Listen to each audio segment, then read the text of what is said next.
Thank you everybody for being here today. It is really fantastic to be here in Worcester. We know, because we're out talking to them every day, that the people of Worcester are desperate for change. And this election is the chance to turn the page on 14 years of chaos and see that change come. I am so glad to be able to introduce you to our shadow, hopefully not much longer, Secretary of State for Health, Wes Streeting. Please welcome him.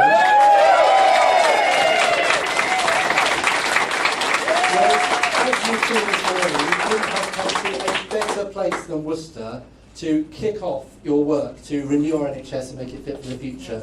You're so welcome here, and it's my absolute pleasure to hand over to you. Thank you very much, Tom. It's great to be here with all of you today, because we know that the road to change, the road to a Labour government, runs right here through Worcester and so many other general election battlegrounds where voters will choose whether to turn the page on 14 years of Conservative failure by voting for change with the Change Labour Party, or whether to hand the matches back to the arsonist to finish the job. And the choice really is that stark. Look at the way this Conservative election campaign has begun. Billions of pounds of unfunded tax cuts, once again putting the finances of the nation and the finances of every family at risk. The big idea, a teenage dad's army, while 7.5 million people are waiting on NHS waiting lists and kids are being taught maths by a teacher not qualified in the subject. And finally, there's the optics of the Prime Minister himself, a man who's got a plan so serious that he didn't think ahead to bring an umbrella, and apparently now his umbrellas are unserious. And look, we might laugh, but this clown show is not funny.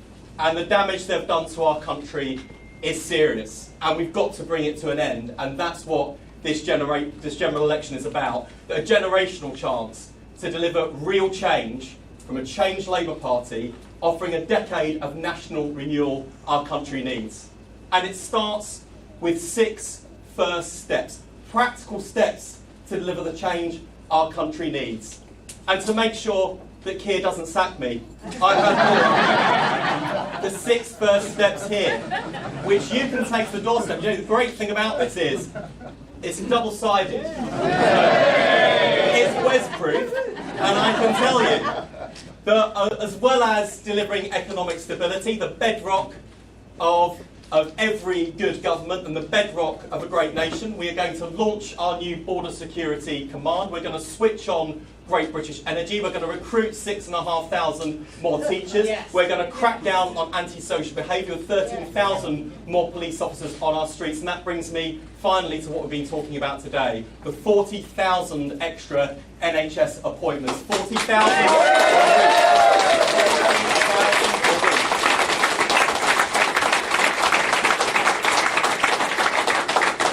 Because if there is one legacy that should shame this Prime Minister, it's the sight of 7.5 million people languishing on NHS waiting lists in pain and agony as a direct result of the chaos and mismanagement in 10 Downing Street. And our plan, those 40,000 extra appointments a week through extra evening and weekend working, will make a real difference to get that backlog down, doubling the number of scanners so we diagnose earlier, treat faster, work in partnership with the independent sector to use spare capacity. All these things mean that we can confidently say to our country today that a Labour government will make sure we get waiting times down to 18 weeks within one term, 5 years of a Labour government. What a transformation!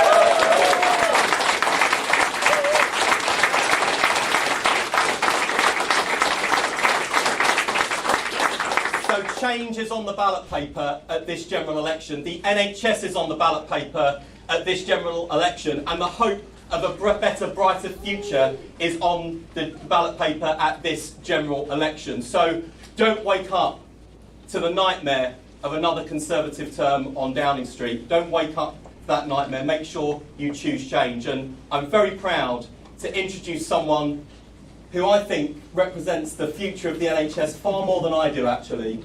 Rachel King is a student midwife. She's chosen to dedicate her working career to the future of our NHS, and my God, Rachel, you are desperately needed given the state of midwifery. Thank you so much for being here.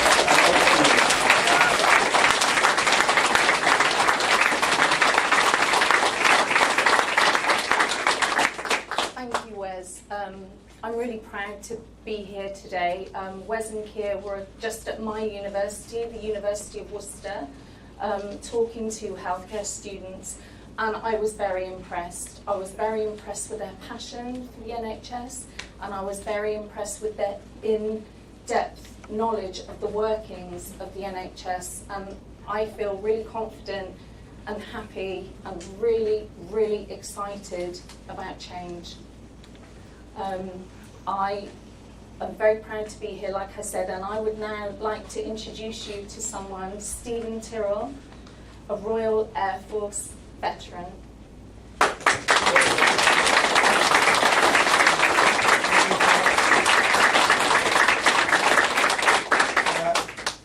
I'm too very, very proud to be here.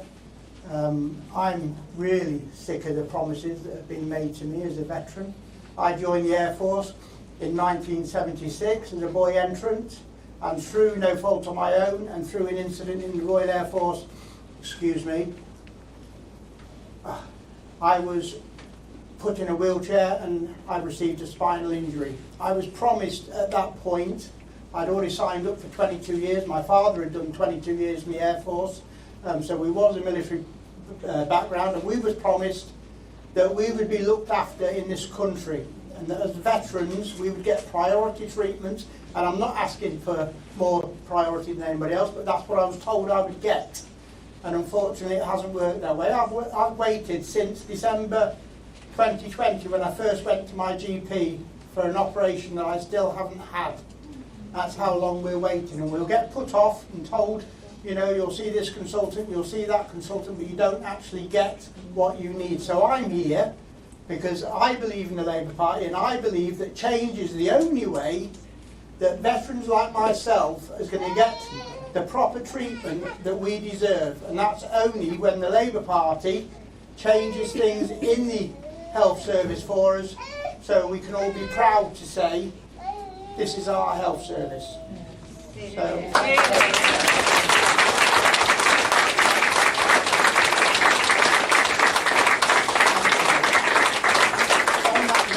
The moment you've all been waiting for, I'm going to now promise, I'm looking over here making promises. I'm now going to hand over to Keir Starmer. Thank you.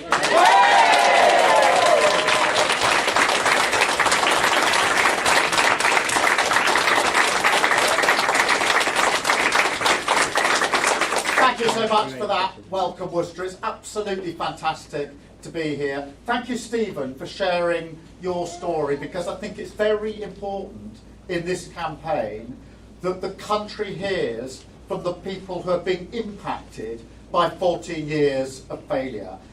Rishi Sunak goes around in a helicopter. He doesn't see and understand what is happening and the impact of what his government has done to so many people's lives. So, Stephen, thank you for sharing that. And we share your pain on waiting and waiting and waiting for an operation that you deserve to have. And there are so many others who are in that same boat that we have in our mind's eye when we make our decisions. But it is so good to be here in Worcester. It is so good to be here with all of you, because at last we have a general election.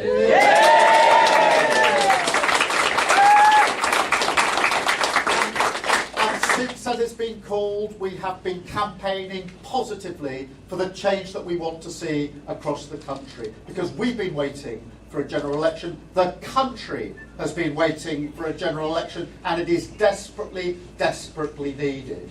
And so if you are a family that has been struggling with the cost of living, if you're a business that's been really up against it these past few years, whether you've served your country, then this is for you. Because what happens in a general election is the power goes to our voters. The power to determine the future of their own lives, their communities' lives, and of our country. The power to change our country for the better. And to draw a line and say no more of this chaos and division. A chance to turn the page, to change, and to rebuild our country with Labour. That is what this election is about. That is the choice on the ballot. And when I say draw a line on 14 years of chaos and division, it has been 14 long years of chaos and division and of failure. Too many prime ministers, too many chancellors, chopping and changing, impacting on people's lives. And that has a cost, a human cost. You heard from Stephen about the cost to him.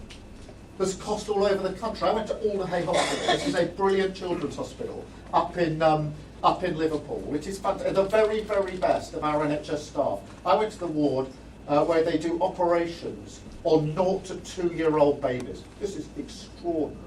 Go in that ward and you can't be anything other than completely humbled by the bravery actually of the children that are being operated on and the incredible skill of the team of surgeons that are doing very difficult heart surgery on tiny, tiny little human beings. And that is really uplifting, it's very humbling.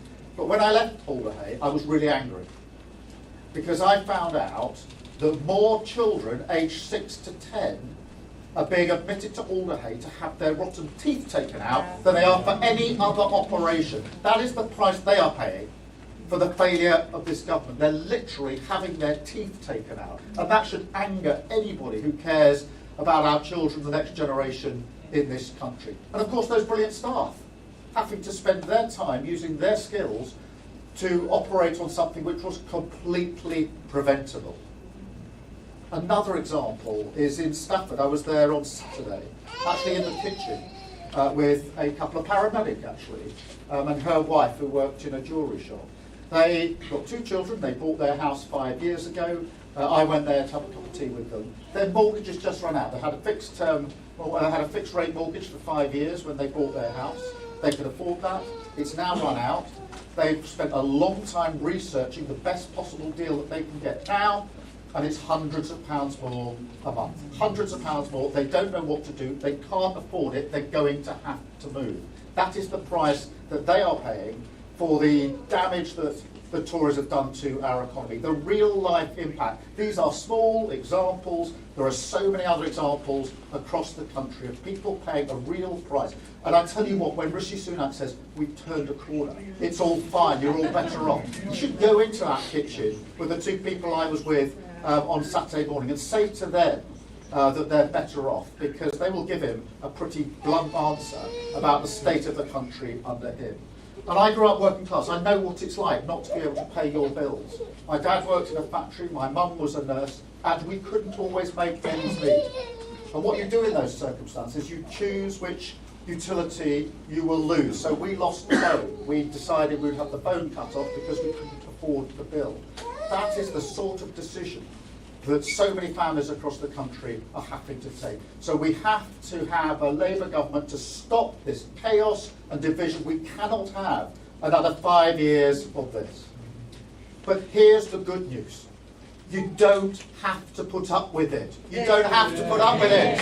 You're going to change.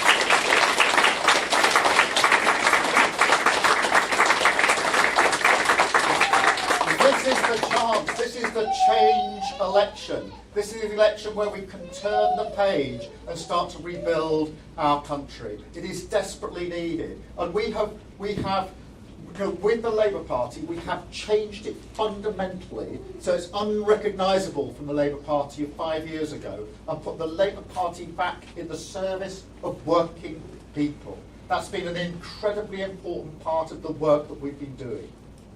What we ask for now, what we seek humbly, is the opportunity to do the same for our country, to put it back in the service of working people, and that we can take our country forward to a better future. And we were talking about that this morning with the NHS. An NHS which, under the last Labour government, had the highest levels of satisfaction ever on record, and the lowest level in terms of waiting lists. That has been upended to the terrible position now, where we've got record waiting lists, and for the staff, the demoralisation of knowing that satisfaction in the health service is at an all-time low. And for all the students we spoke to this morning, this is a devastating way for them to start their careers. So we have the chance to turn that page and to start to rebuild our country. And all that is a huge ambition. It starts with our first steps that Wes referred to.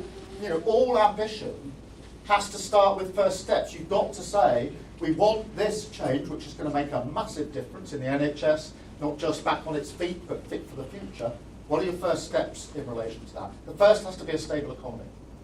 And in 2024, it feels odd, but it's true, stability is change. We have to have a stable foundation for our economy. Because if you don't, if you lose control of the economy, it's working people who pay the price. Like that couple in Staffordshire. There are plenty of other examples impacted by the failure of the government to take control of the economy. We have to do what we need to do for the NHS. Those steps that Wes has been setting out this morning, 40,000 appointments each and every week, that's 2 million a year, paid for by getting rid of the non-dom status completely and effectively. People who are earning a lot of money and not paying their tax in this country, I think that's wrong. I think they should pay their tax here in this country. And people who are avoiding tax, they should be paying their tax and paying for the NHS to get back on its feet with 40,000 operations. And don't tell me this won't make a difference. Don't tell me, Stephen, that it won't make a difference for 40,000 appointments each and every week, because that will be impacting on the lives of so many people who desperately need it. Third step is to take back control of our borders. The government has lost control of our borders.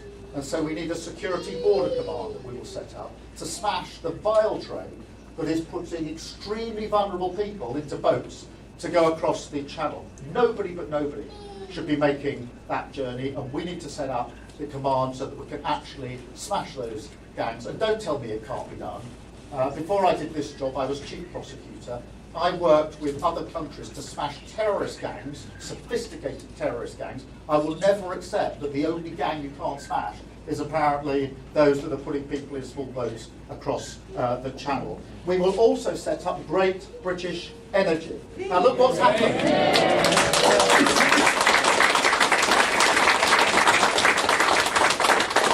A publicly owned company owned by the taxpayer, making money for the taxpayer and keeping bills low for a long, long way to go. And then cracking down on anti-social behaviour. Now, I can't tell you how many people have said to me, when I was prosecutor, since I've been a politician, it's low-level kit, it doesn't make a difference. It makes a huge difference. Yeah. It makes a huge difference.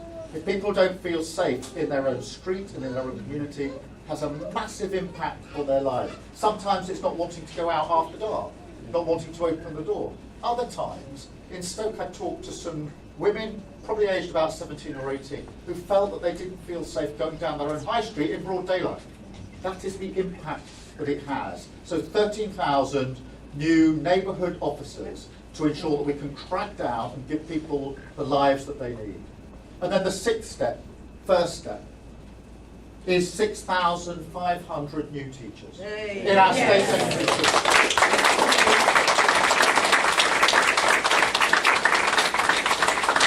Now, Rishi Sunak keeps saying he wants maths to 18.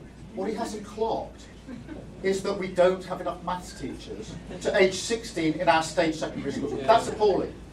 That is absolutely appalling. That's not a one-year problem for a school if you're a child about to take your GCSEs. That's a lifelong problem because it's your education that's being impacted. And having been the first in my family to go to university, I know the power of education. And I want every child to believe that success is theirs and they can go as far as their talents take them, whatever their background. And so those teachers will be recruited, vitally needed, so we can actually build a Britain fit for our children. So that's the choice. More of this chaos and decline. We've had 14 years. Heaven knows what they'll do if they get another 5 years. Or move forward with Labour. Say no more chaos, no more division, turn the page, change, and build our country and take it forward with Labour. That's the choice. Vote Labour. Thank you so much.